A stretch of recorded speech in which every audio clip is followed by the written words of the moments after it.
there's nothing about Trump's first term which screamed fascism to me. And I felt that persistent attack and he's the new Hitler was just ludicrous. Mm-hmm. Well, it's insulting for like the Jewish community that, of course, was victimized by Hitler.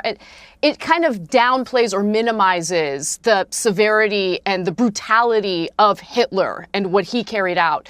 But, you know, I think that just to play devil's advocate, those who kind of use phrases or words like fascist in order to describe Donald Trump, you know, they're not using it in an academic sense. They're using it in regard to some of the, you know, authoritarian tendencies that we heard about regarding Donald Trump in his first term. And, you know, you can argue, well, there's a lot of hearsay. There's a lot of comments from disgruntled former administration officials who claim that Trump said these things behind closed doors. If you want to make that argument, that's fine. But even if let's give those individuals the benefit of the doubt and just assume that Trump did, in fact, say those things during closed door meetings, it still doesn't rise to the actual definition of a fascist, right?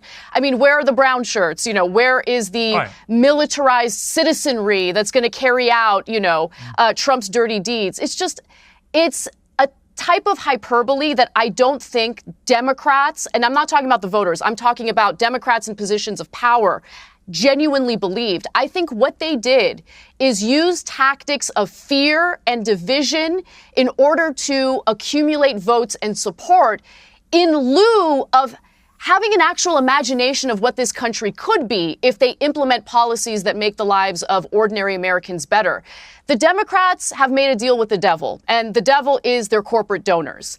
And since their corporate donors want very specific things for the donations that they're providing to these politicians, and usually that's policy that does not bode well for American workers, what Democrats tend to do is lean into tactics of fear, or they talk about culture war issues, right? They lean into the culture war. And every election cycle, they get more and more maximalist with what they claim they want to carry out on these culture war topics.